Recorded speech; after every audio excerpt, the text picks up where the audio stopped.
रोते रोते कब सिमरन की आंख लग गई थी उसे पता ही नहीं चला था। अचानक से पास में ही सो रहे उसके 15 दिन के बेटे पीयूष के उठकर रोने की आवाज़ सुन उसकी आंख खुल गई। उसे छाती से चिपका दूध पिलाने लगी और वो दूध पीते पीते फिर से सो गया।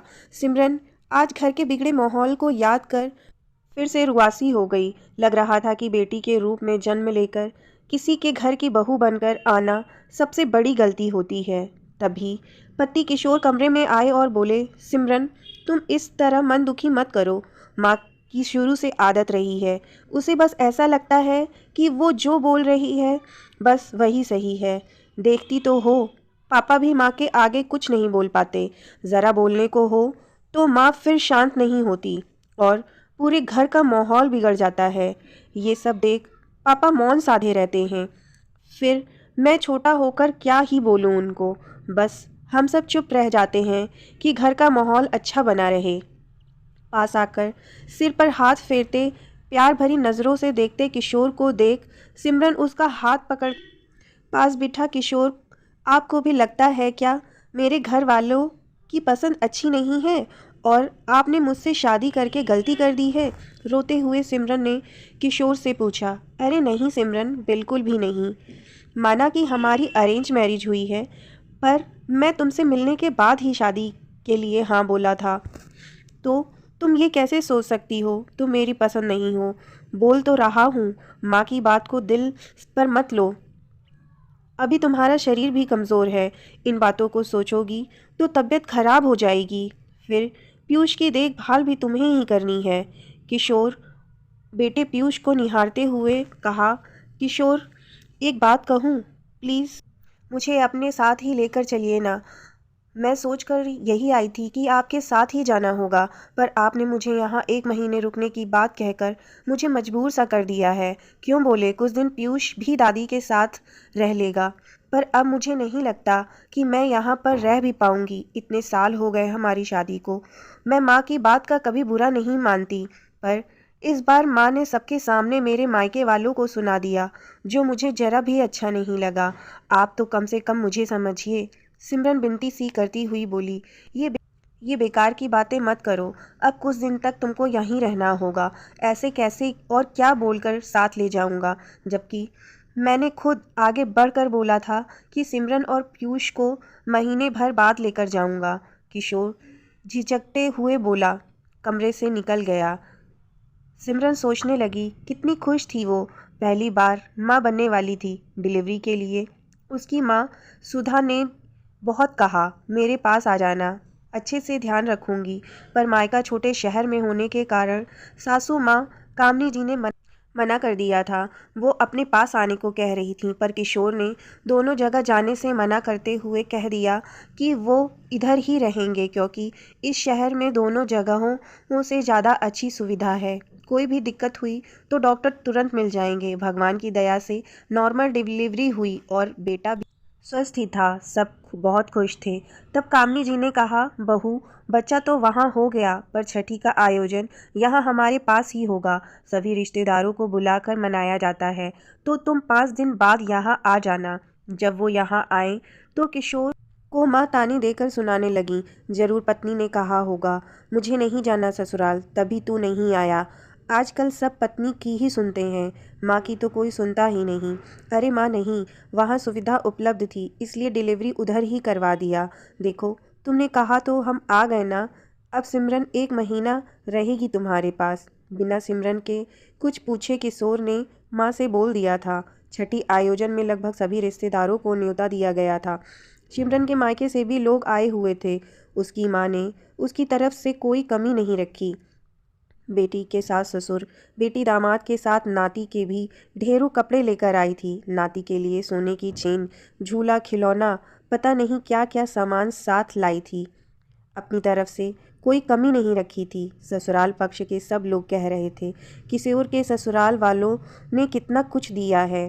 पर एक इंसान ऐसा भी था जिसे लग रहा था सिमरन के घर वालों ने पीयूष की छठी के लिए जो भी कपड़े सामान दिए हैं वो सब लो स्टैंडर्ड के हैं। वो भी थी कामनी जी, सिमरन की सासू माँ। वो तो पीयूष के लिए जो सोने की चैन उसकी नानी ने दिया उसे भी देखते हुए कामनी जी बोली, कितनी हल्की चेन दी है। मेरा पोता ऐसे बेकार कपड़े और हल्की चेन कभी नहीं पहनेगा। घर में इतने लोगों के सामने बोलकर वो तो चली गई थी और सिमरन की माँ बेचारी चुपचाप नज़रें झुकाए बेटी का हाथ थामे खड़ी रह गई थी। बेटा, हमने तो अपनी तरफ से बहुत अच्छा ही करने की कोशिश की, पर पता नहीं समधन जी को पसंद क्यों नहीं आया। कोई बात नहीं, हम बाद में भारी चैन बनवाकर अपने नाती को दे देंगे। अब हम लोग भी निकलते हैं, कहकर सुधा जी जाने लगीं। पर माँ, तुम तो रहने वाली थी ना 2-4 दिन, आज सुबह ही आई और रात को निकल जाओगी। 2 दिन रुको ना, सिमरन माँ को रुकने के लिए बोल रही थी। पर सुधा जी, वो अब वहाँ कैसे रुक सकती थीं जहाँ उन्हें बेइज्जती महसूस करा दिया गया हो। माँ के जाने के बाद ही सिमरन का मन बहुत दुखी हो गया था और वो कमरे में जाकर रो रही थी। 4 से 5 दिन बाद किशोर भी चले जाएंगे, मैं यहाँ कैसे रहूँगी। कभी रहने का मौका भी नहीं मिला था। जब भी यहाँ आती थी दोनों साथ आते और साथ चले जाते थे। पहली बार पीयूष को लेकर उसे रहना था, वो भी 1 महीने के लिए। ये सोच सोचकर ही सिमरन की हालत खराब होने लगी।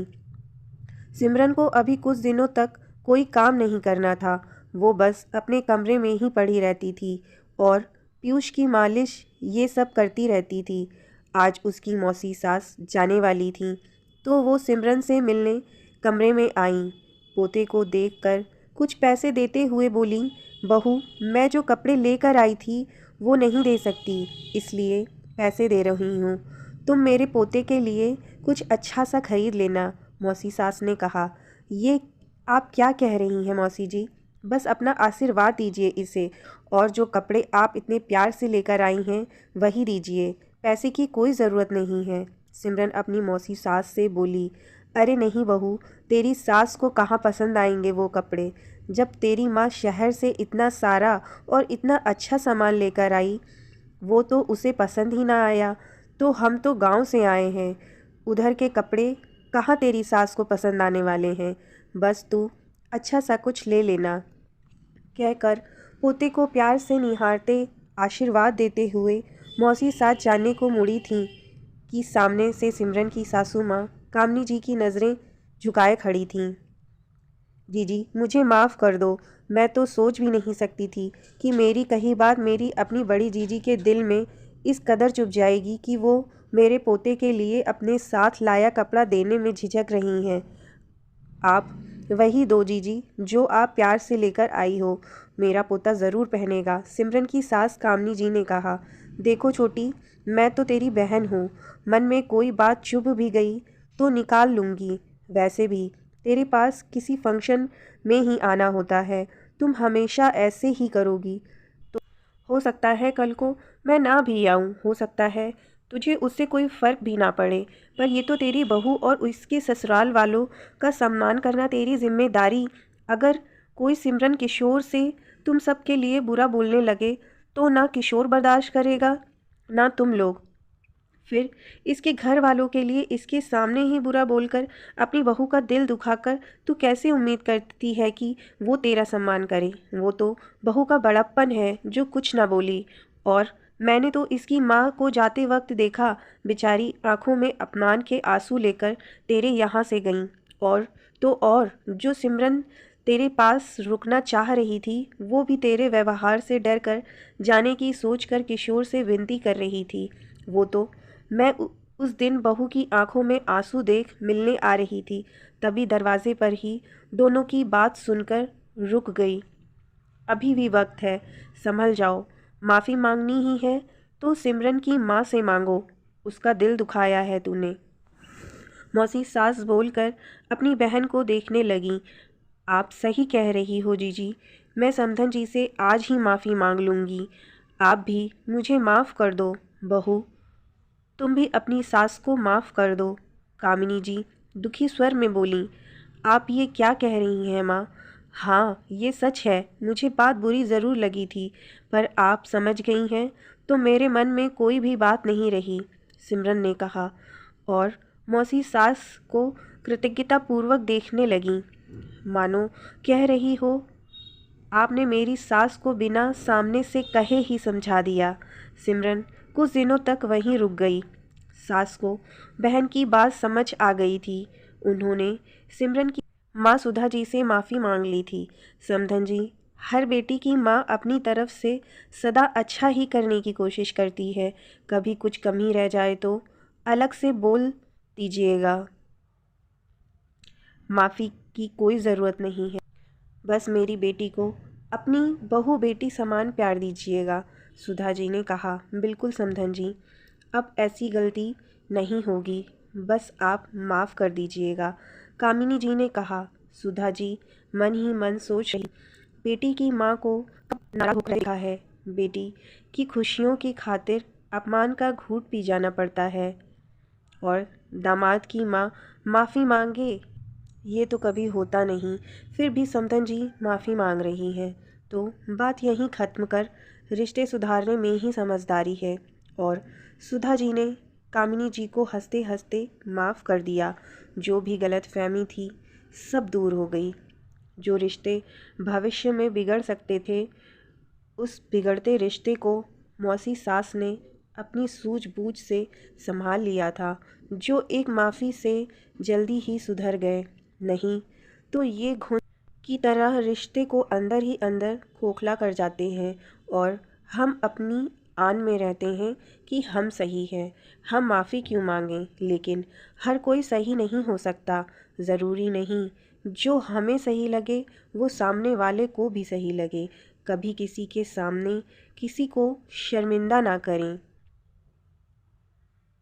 मेरी कहानी आप सबको पसंद आई हो तो प्लीज़ मेरे चैनल को सब्सक्राइब करें।